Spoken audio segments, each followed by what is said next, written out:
Hey, Tina, how are you? Hey, Ben. I'm really well. How are you? Good, thank you. Nice to see you. And you? Thanks for coming along and running these for us. That's all right. It's a pleasure. Was you at the earlier one? No. No. No, I wasn't on Tuesday, jumping on today's. Yeah. Well, it's nice to see you. Yep. Nice background. I love those features that you can do. Yeah, I wish it was my actual house, but it's not. So. Well, I'm looking out, and it's as if you're looking out over the water. So I really like that. Be nice. Wouldn't it? Hey. Yeah, it would. All right. Well, I will switch off my mic and camera, and I'll leave you to host. That's nice to see you, Ben. No, I appreciate you saying hi.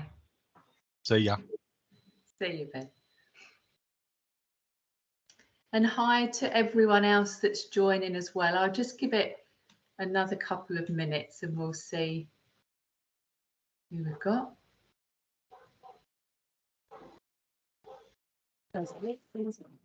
Hey. A few more joining. Welcome. Sorry. You. Yeah, sorry. Japanese curry. No, I made it. It's the same one. I've had it every day this week. Japanese curry, was it, Linda? Sorry. That's awesome. I was very interested to hear what it was, and you made it yourself, did you? Must be nice. I'm so sorry. I didn't realise my mic was on. I was talking to someone in the office. Well, enjoy your curry. Yeah, I'm quite jealous now. Hey, Paul. Hello. Someone actually eating their lunch in a luncheon there. Nice work.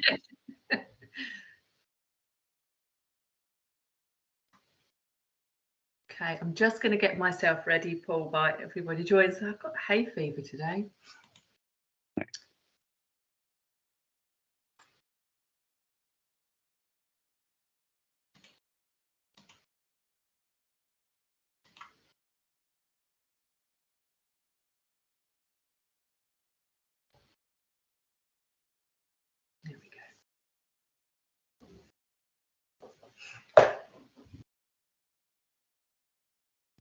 Had quite a few people accept the invite again, like Monday. So we might just give people a few minutes to get in there. I think there were 127 or something again from last count. So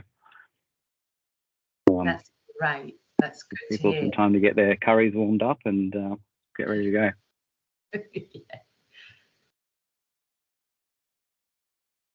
And the other good news is the recording is working today. We'll make sure we stop recording once we get to Q&A, so that everyone sort of feels comfortable to ask any questions they like. Yeah, fantastic. And it automatically went on to recording as soon as I logged in. So yeah, all set up, ready to go. Yeah. Didn't quite work the other day, as we know. As I found out.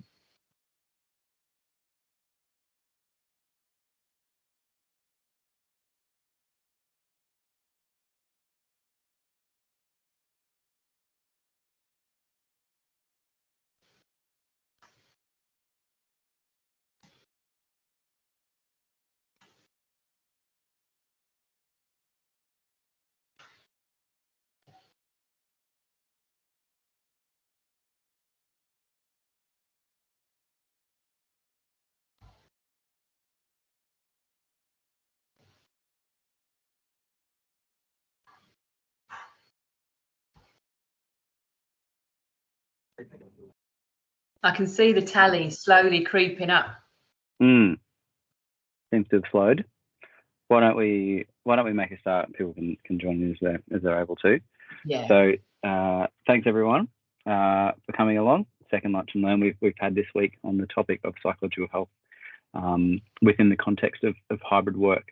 Tina Winchester will be your presenter today. If anyone's been on a Lunch and Learn or been to first aid, mental health first aid training and has had the pleasure of working with Tina, you'll know how fantastic she is at facilitating this type of stuff. Yeah, and I think it's quite a timely reminder in line with Safe Work Month. And yeah, look, Monday we had a really great turnout, and looks like we're getting a really good turnout again today. So it's awesome to have everyone here. And today you'll hopefully get a bit of a takeaway in regards to how we foster psychological health and safety in the workplace, from a leader's perspective and from a team member's perspective, and how we all work together to ensure that this not so new world of hybrid work can continue working really well for us. So without any further ado, I'll hand it over to Tina to take over. Thank you. Thanks, Paul. Always a lovely intro. Always wait and see what you're going to say. It's very nice. Always feel really supported. It's lovely. Always off the cuff. Private goes well every I love time. it. Ooh, what's he going to say? So yes, for those of you that don't know me, I have delivered a number of Lunch and Learns at Unity, also a number of workshops, and I train your mental health first aiders. So I know that there are a few familiar faces online today, but for those that don't know me, I am the co-founder and mental health director at the Career Development Centre and Mentally Well Workplaces. I have 30 years experience working in mental health, believe it or not. I spent the first 20 years of my career working in the National Health Service in the UK, and I worked across services, everything from acute admission wards with people that were very unwell with their mental health through to working with GP practices. I worked with the Department of Psychiatry in London for a time, and I was an assistant mental health commissioner before relocating to Australia. Took a few years off after that, and then came back into the workforce training. So we established the Career Development Centre and Mentally Well Workplaces to focus wholly on the health and well-being and psychological safety of employees in workplaces, and supporting leaders, business owners, managers and organisations to create and sustain mentally well workplaces. For those that don't know me, I'm really laid back, really informal. So don't worry about asking questions if you've got questions as we go through. Now, I know it's a big group, so I think we've got 97 online at the moment. So the chat box might be the best way to ask a question as we go through. But if you did unmute your microphone and shout something out at me, I wouldn't be offended and I'd answer the question. The thing I want you to do is to get the most out of this session as possible. At the end of the session, we will allocate some time for Q&A based on the content. And then, as Paul said at the start, we'll stop recording then so that people can feel comfortable asking questions. So ask away, really don't mind that at all. So in today's session, we're going to have a look at what psychological health and safety is. We're also going to take a look at stressors that contribute to our psychological health and safety, and that's both work stressors and home stressors. And it's always been that way, that work stressors and home stressors relate to each other and that we can't separate out the two. But when we consider hybrid working and psychological health and safety around hybrid working, it's even more important that we consider what generates stressors for us, both at work and at home. We'll take a look at what a mentally well workplace looks like. So what is a mentally well workplace? What does that mean? What does it look like from a leader perspective? And what does it look like from an employee perspective? And then hybrid working and mental health. What are some of the things that we need to consider and think about as we move into a hybrid model or we continue to build a hybrid model? What are some of the mental health things that we might need to consider and think about? And then finally, because the session is focused on psychological safety, we're going to have an opportunity to look at some strategies around creating and sustaining psychologically safe work environments, and understanding that it is a shared responsibility. It's not something that an individual is only responsible for or a manager is only responsible for. It's a whole of organisation thing. So what is psychological health and what is psychological safety? There's a difference between the two. So psychological health is our capacity to think, feel and act in ways that allow us to function effectively. Basically, it's our mental health. It's the things we think about which affect the way that we feel, that affects the way that we behave, and actually infiltrates all areas of our lives, from work to home life to relationships. But our psychological safety focuses on the prevention of harm. So things that might be hazardous to us and raise a risk of harm to our psychological health and well-being in the workplace. So psychological health and safety, much like physical health and safety, really, protecting the psychological health of workers in the same way that we protect the physical health of workers, and promotes workplace practices that support positive mental health. Was that a question? No, just the microphone beeping on and off. Thought I'd check. And eliminates and minimises psychological health and safety risks through identification and assessment of psychological hazards. Often people find the whole concept of psychological health and safety difficult to grasp because they say that psychological risks and hazards aren't tangible because it's about how people feel. And that's not true. Psychological risks and hazards are actually very tangible. Yes, they are rooted in how they affect an individual or a team and an organisation, but they are quite tangible. Psychological health and safety builds the knowledge, skills and capabilities of workers to be resilient and thrive at work. But I don't want anyone to think when I mention the word resilient that we're saying it's only an individual perspective, and that if we are finding that there are difficult situations that arise for us at work that we're not being resilient. It's about building our capacity to be more resilient. And of course, when we consider workplace health and safety and psychological health and safety, we need to consider the fact that a workplace that's mentally well is a workplace that's free of stigma and discrimination, especially when it comes to mental health and mental illness when we're considering the psychological side, and supports the recovery of workers who are returning after a physical or a psychological injury. So a lot of the psychological health and safety bones and framework is based on reducing and eliminating environments and relationships and situations that potentially could be stressors. Now, stress is something that I talk about continuously, and I did an entire session, I think, with you guys around stress, or we definitely had a discussion at one point in one of the lunch and learns around stress and what it is and whether we should be eliminating it completely. And we can't eliminate stress from our lives, it's all around us. And the definition of stress is adverse reactions that we have to excessive pressures or other types of demands placed upon us. And there are times when stress and stressors are good for us because it motivates us to get things done, gets us out of bed in the morning. It can create an environment where we might have to work our best and perform really well. But there is a clear distinction between pressure, which can be motivating, and stress, which occurs when the pressure becomes excessive. Now, stress in itself isn't a mental health issue. We aren't designed, though, to endure high levels of stress over long periods of time. So we need a break from it. We need an opportunity to control and manage it. So there's all sorts of areas of our lives that create stressors for us. I've separated out home life stressors, and on the next slide, workplace stressors or work life stressors, but they all interfere with each other and they all interact with each other. So some of the most common home life stressors, relationship issues, they always come out tops. As a mental health practitioner myself, and I'm a current practicing practitioner, we run employee assistance programs through the Career Development Centre. One of the top things that people come through our doors with in EAP is relationship issues. Relationships, when we talk about home life relationships, it can be relationships with anyone. It could be relationships with our partners, with our children, with our parents, with our friends, and they can at times cause conflict and issues for us. Financial issues come out as tops too when it comes to home life stresses, especially in the current kind of climate. So financial issues are right up there.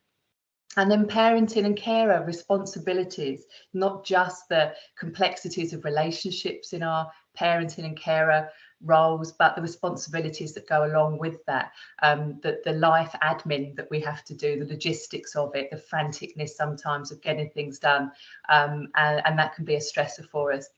Health concerns too are very high on the list of home life stressors, and that can be physical health concerns and mental health concerns. And then life events. And when we talk about life events as a home life stressor, often people think about negative life events. Things like losses, bereavement, relationship breakdown. But actually it's positive life events too that can be considered a stressor. So positive life events such as getting married, having a baby, buying a new home, they're right up there as a life stressor. And we only have one arousal system that responds to these events. And so we can have a similar stress response to a positive life event and a negative life event. And then work-life stressors. When we consider psychological health and safety, and we consider the components of psychological hazards, these are the things that fuel the psychological hazards under workplace health and safety. So work-life stressors, demands, that would be demands in terms of high job demand or low job demand.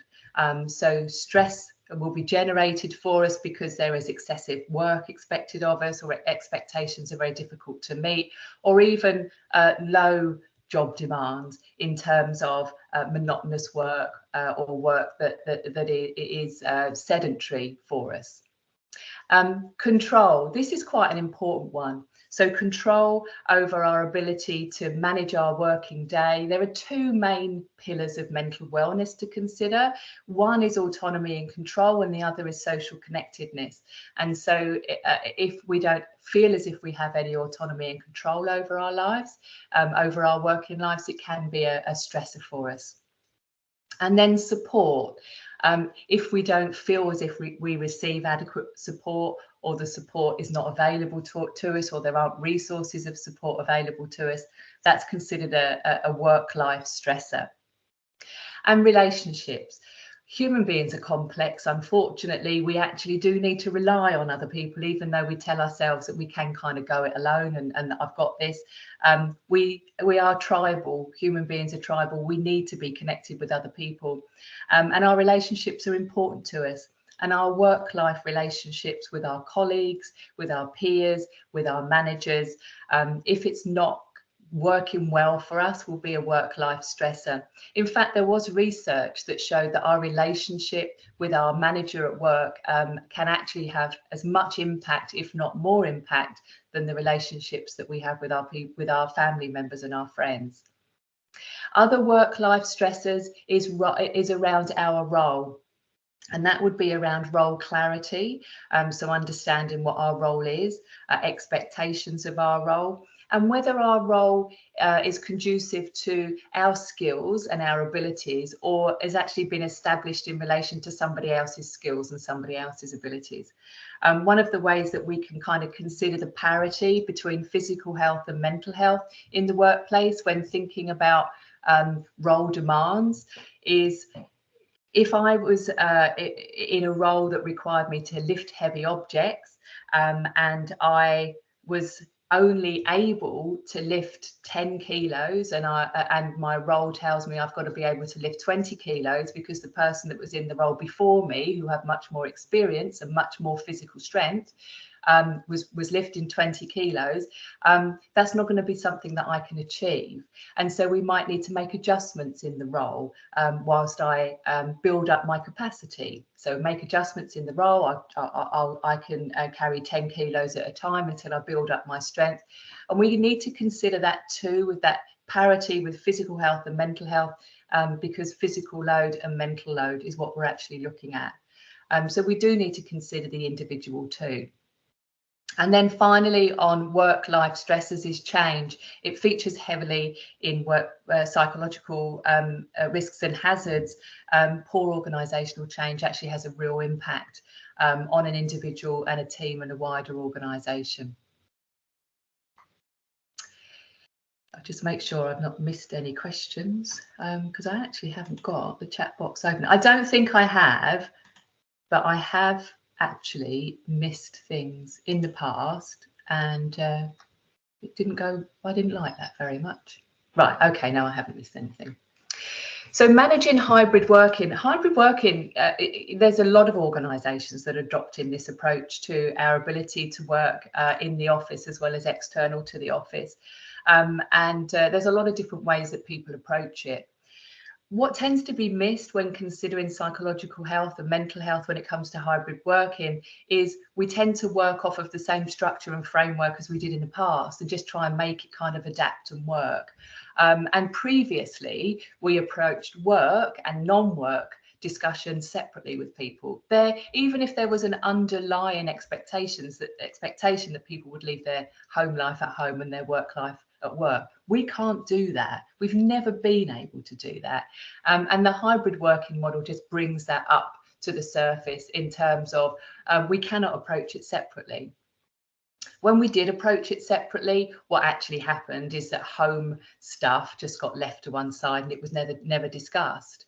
And to really truly structure and schedule hybrid working, we need to scrap that model and reinvent a new one so that we can incorporate home life, work life, and take into account the stresses that are attached to both and the successes that are attached to both. And so when we consider how we can incorporate the needs of home life stressors and work life stressors, we need to be encouraging workers to share aspects of their non-life work that are relevant. We're not expecting people to share deep and meaningful information about their personal lives. That's intrusive. We're not going to go out and seek personal information, but what we can do is create an environment where sharing personal information that's relevant is not viewed as something that's going to be difficult or challenging. It's viewed as an opportunity to come up with solutions and create an environment that's right for that person. Ben, you've got a question. Probably not a question, but more a comment on this.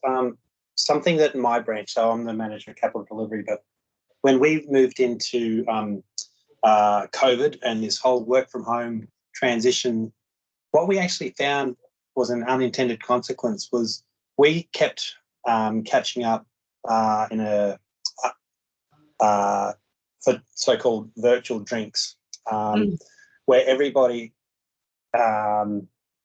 basically was doing these this catch up virtually from their backyard, and we learned so much about each other. There was all these additional interactions that occurred, like people would have a motocross bike in the background, and people didn't realise about it. You know, or there, you know, suddenly there's 3 kids in the picture, and all this kind of stuff. And it was a really great way of improving the relationship and the connectivity of the team as an unintended consequence of effectively hybrid work or working from home in that particular case. I love that. That's excellent. That's really helpful feedback, because we find out about parts of our colleagues' lives that we may never have found out about before, or even inquired about before. And because the whole purpose of psychological health and safety and having measures in place is about prevention. Now, if we have an idea of some of the things that are occurring in an individual's lives, we've got an opportunity to notice changes, challenges, and catch things early around prevention. And the only way we can do that is to do things like you've just suggested. Whereas we would normally kind of get together in offices and workplaces, we've got to find a way to get together virtually. And get together in workplaces when we can and when it's needed. I love that. I'm going to put you down as a champion for the cause. Appreciate that, Ben. Thank you. And so seeking out, finding ways to create an environment that's comfortable for people to share information, that's psychological safety at its best. So making hybrid working work. We need to provide clarity. When I talked about one of the stresses in terms of work-life balance, one of the stresses was change and poor change management. That's considered a psychological hazard. And so we might find that when we've moved to a hybrid model of working, or we're thinking about moving to a hybrid model of working, that actually there's a lack of clarity about what the model looks like and the expectations around how it will work, not only from the manager perspective, but from the employee perspective. Nobody views everything in the same way. So we need to seek that out and then provide clarity where there's uncertainty. We also need to give people an opportunity to give feedback and to contribute collectively. We want to focus on those workplace connections so that we don't find ourselves in a position where people are disconnected because they are maybe predominantly working from home or only going into the office on occasion, or they're predominantly working in the office. We demonstrate buy-in to the hybrid model by sharing our own pressures and needs. It's not easy to kind of adjust to a new way of working. And even if we are in favour of the hybrid model, there are still things that are going to be pressures or needs for us. So everybody needs to share that. Really important that leaders and managers do that too. And don't try and take one great big bite. We want to take small, manageable steps to build trust in terms of recreating this environment, this hybrid environment, and create a trusting environment where people can share the things that are relevant to them. And then it's not just a case of small, manageable steps, reach the goal, everything's done. We've got to constantly review together. We've got to regroup frequently, whether it's online or face-to-face, preferably both. Face-to-face is really important because when we review and we regroup, we can reinvigorate, because it's going to be a constant thing. And I'm sorry, I have to keep itching my nose, but I've got really bad hay fever. What we want to avoid when it comes to hybrid working is any uncertainty around what a hybrid model is. And it's not going to be the same for every team, I'm sure. You're a big organisation. And if we are using a template and just duplicating it, it's not likely to work. So we want to avoid that uncertainty. We want to avoid increasing stress and frustration. So, and that's going to come not only from things like uncertainty, but it's going to come from things like role design, autonomy and control, individual circumstances being taken into account, for example.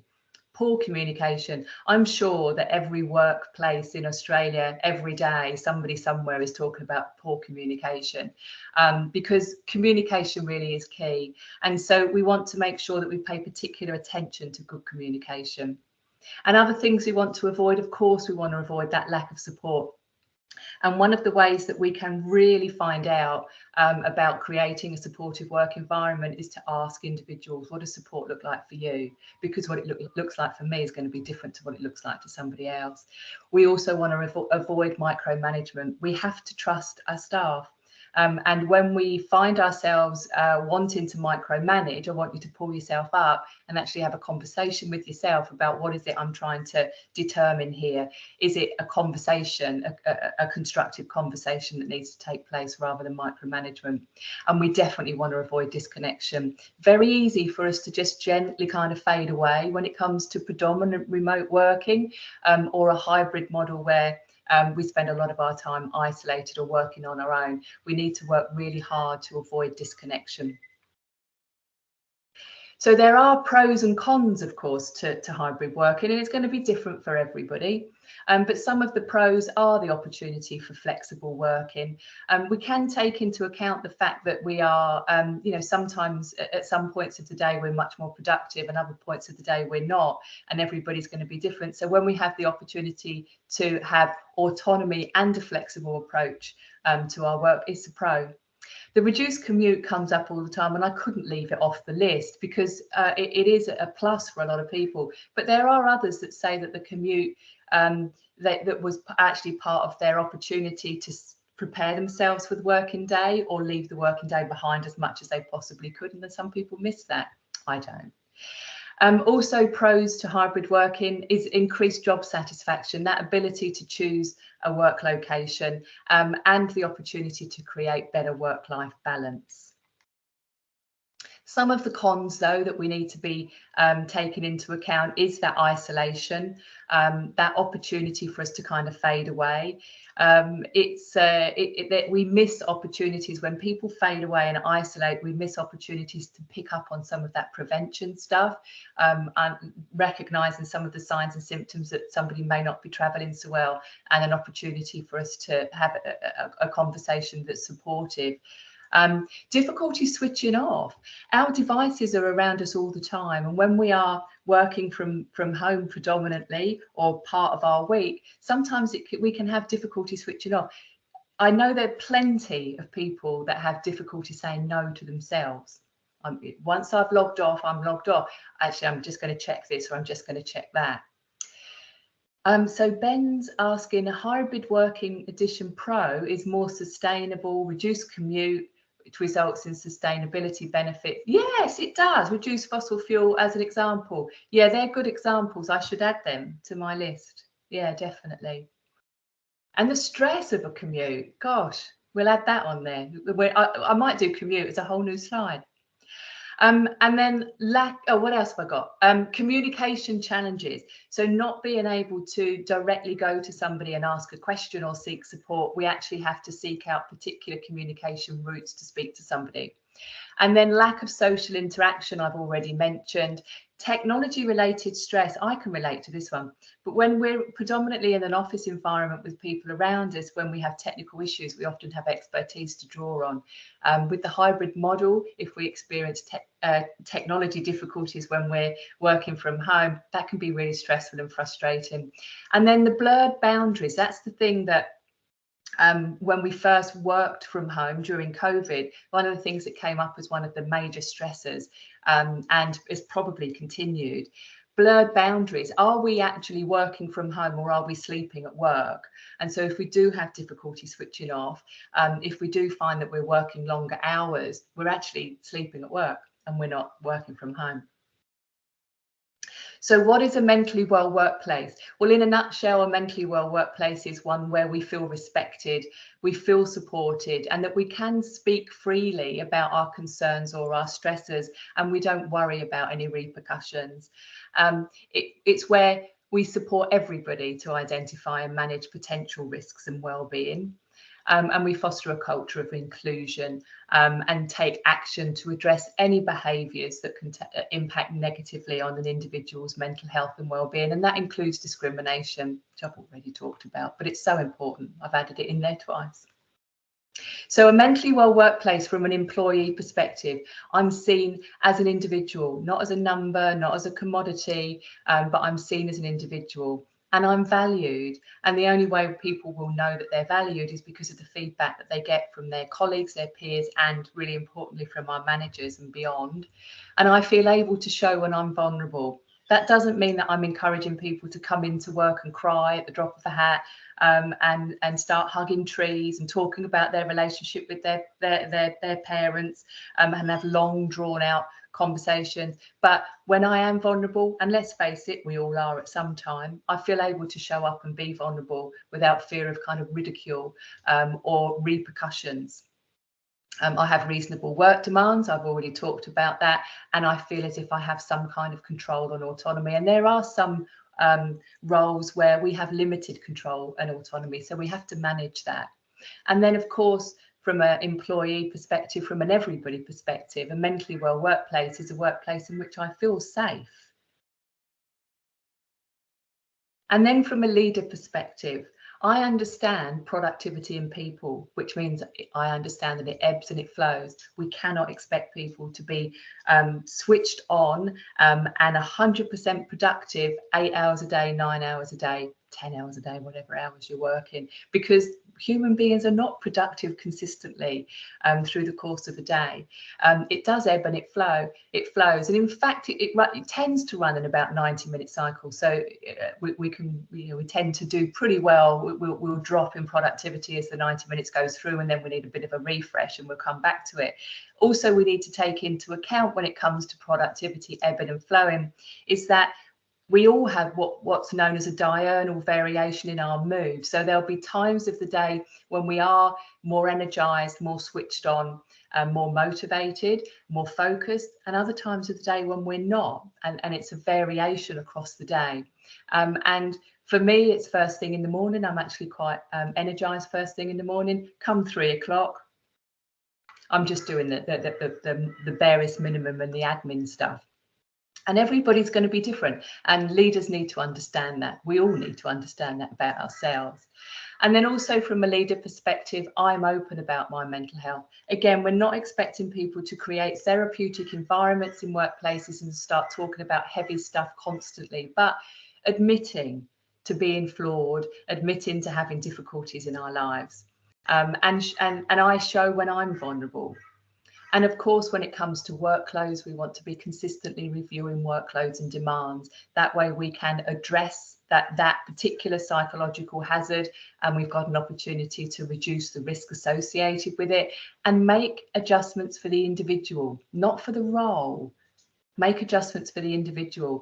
When we consider the 20-kilo weight and I can't lift 20 kilos, I need to lift 10 kilos and then lift 10 kilos. When we support people and train people and encourage people, they'll get to the point where they can lift that 20 kilos. And we need to make adjustments for times when life is difficult.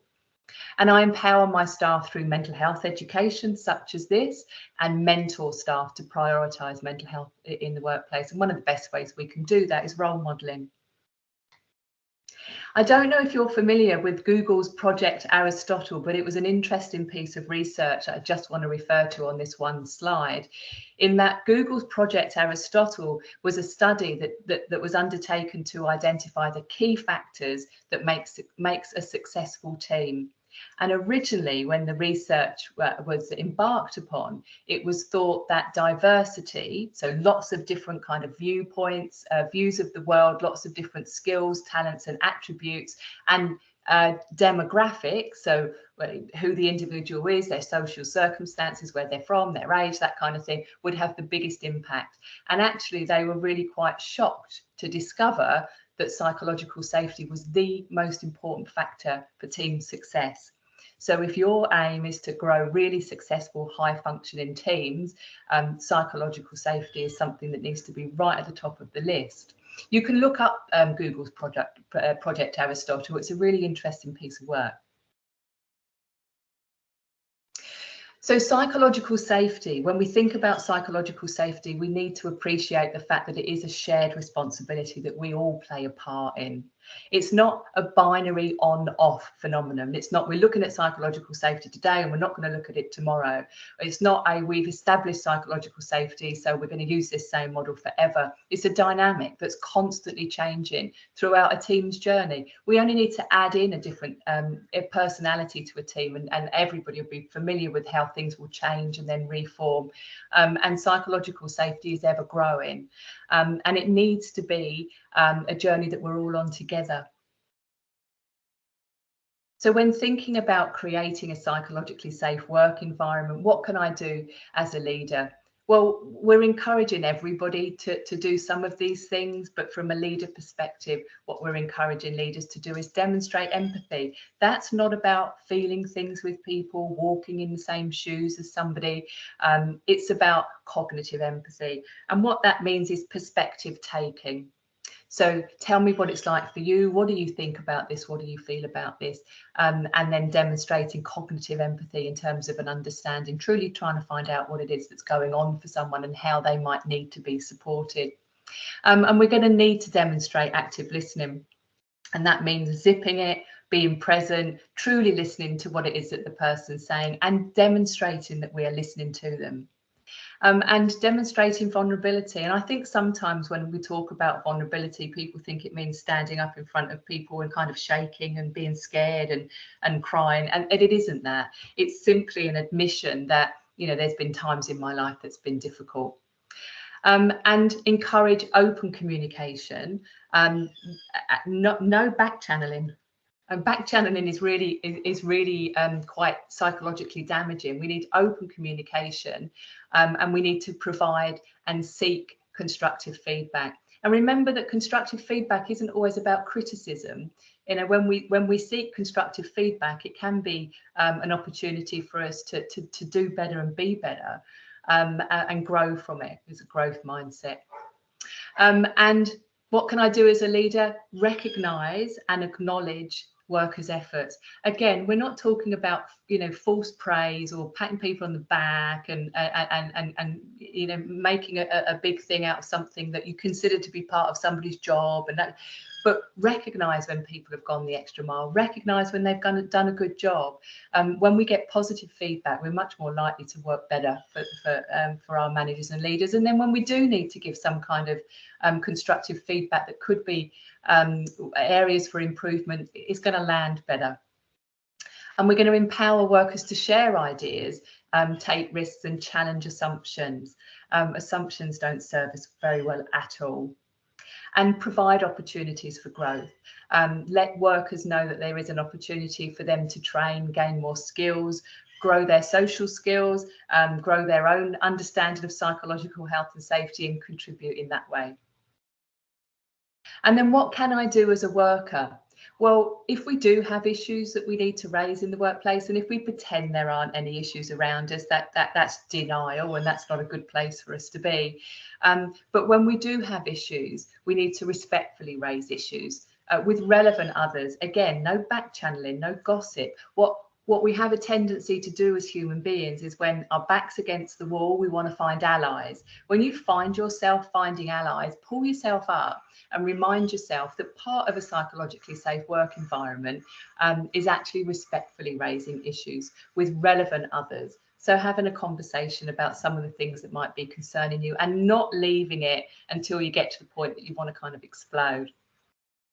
And of course, we need to treat our colleagues with respect, and everybody that's around us in the workplace with respect.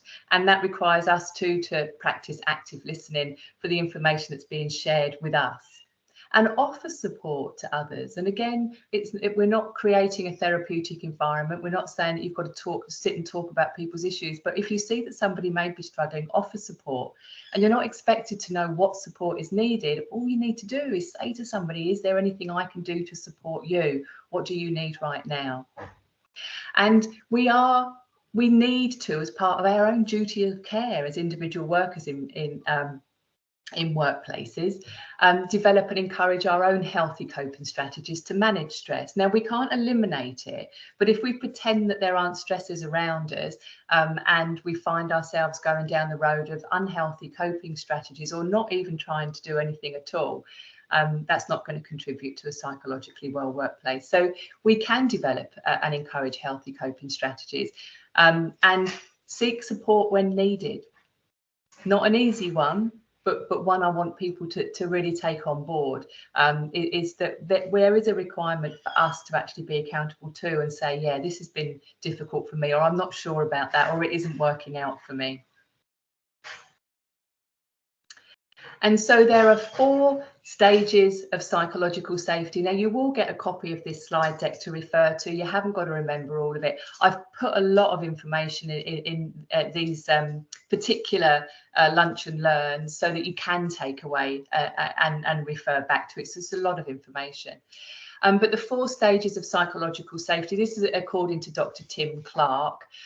So I want you to think about each of these 4 stages of psychological safety. So inclusion safety is where we feel safe to belong to the team. And anyone that's done any management training knows that Maslow's hierarchy of needs is still banging around out there, and it is still relevant. And one of the most important areas of Maslow's hierarchy of needs, which is our needs, basic needs as human beings, is that we feel safe and that we have a sense of belonging. And so inclusion safety, where I don't feel excluded, where I feel wanted and I feel appreciated. And then learner safety, can learn through asking questions. There's not going to be any repercussions for asking questions and not knowing things. We're able to experiment. We're able to make and admit small mistakes, not cover them up or feel as if we have to, and that we do feel able to ask for help. And then contributor safety, where I feel safe to contribute my own ideas without fear of embarrassment or ridicule, that I can actually speak up. This is a more challenging state because volunteering ideas can increase psychological vulnerability. But if we don't face psychological vulnerability, we're never going to grow from it. So we're not saying avoid it, shy away from it, but I am acknowledging the fact that actually this can be a difficult one. And then challenger safety. I can question others, including those in authority, ideas, and suggest significant changes to ideas, plans, and ways of working in a respectful way. And then finally, some kind of actions and takeaways that I want you to consider around psychological health and safety. Individual wellness and team wellness. So I want you to think about things that help you stay mentally healthy at work, whether you're working from home or you're working in isolation in a remote area, or if you're working in the office. What are some of the things that help you stay mentally healthy at work that are healthy coping strategies? If you did need support from your manager, what could your manager do to support you? You can't expect people to just know stuff. We've got to tell them what support looks like. I also want you to think about the situations that do affect your mental health at work. And it's never going to be all plain sailing. There's going to be some tasks or people or environments or events that do raise our stress levels, that are considered a stressor. So if we can identify them, we've got a better opportunity of managing our way through it. And then a team wellness plan in terms of a team, and Ben's suggestions were great. But what activities support the well-being of the team? And in a hybrid working environment, sometimes creating those social activities goes a long way. So what are the activities that support the well-being of a team? And then how might stress or poor mental health affect the team? And if we do notice changes in others, what could we do to support them? And you have a cohort of mental health first aiders at Unity. So if you did have someone that you were concerned about and you weren't clear on what to do, you can go and consult with your mental health first aiders and they can help you through that. And then finally, dead on time, which pleases me very much because it's just coming up to 1:45 and we're going to have a nice amount of time for discussion. I just want to share this last piece of information with you. When we're developing things like hybrid models or different ways of working, or we're going through changes in the workplace, in order for us to be able to navigate through the challenging times or the difficulties or the new way of working, we can create some kind of armour for ourselves in order to come out best the other side. And so I'd like to call it psychological skin. What is my psychological skin like at the moment? Is it thick? Is it thin? Is it torn? Is it tearing? And our psychological skin is the things that's going on around us or within us. How is it affecting us? So if I was feeling top of my game and I was doing a psychological skin check-in, I'd say I was 10. I feel capable and confident. I trust in myself and my self-efficacy. I believe that if things were difficult, I'd know where to go. I'd raise things early and I know how I'd say it. So 10 would be a really strong psychological skin. 1 would be my psychological skin is thin. Sorry, there's someone with some kind of mower or something outside now. 1 would be my psychological skin is thin. I've got stresses at home that are really depleting me. I'm not sleeping well. I don't feel so good in myself. So my psychological skin would be thin. I've got to just close this window because that's very loud. Bear with me.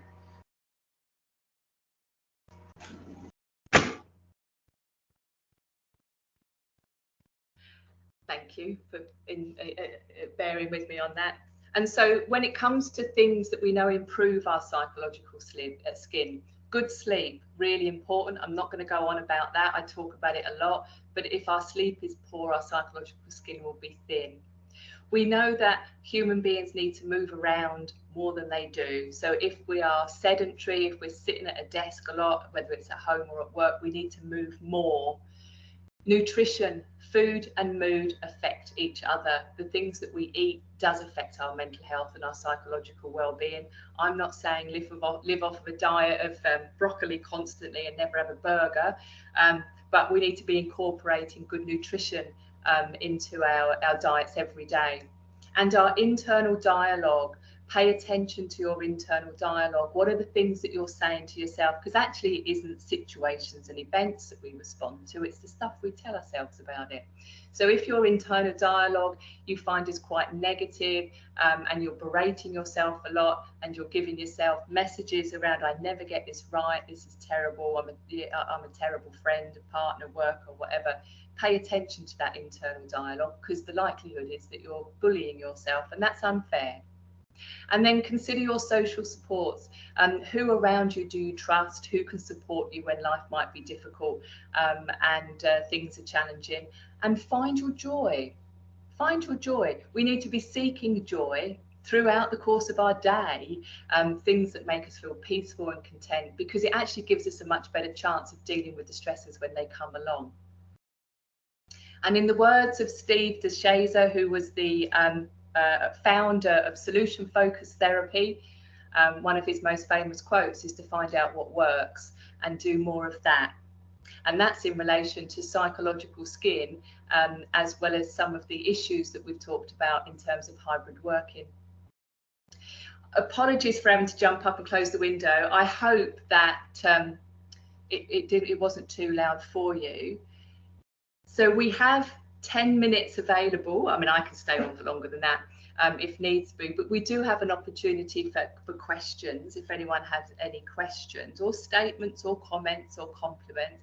So can I ask if there's someone that's available to stop the recording? I'm on it. Thanks, Paul. Right, let me have a look at the questions that we've got.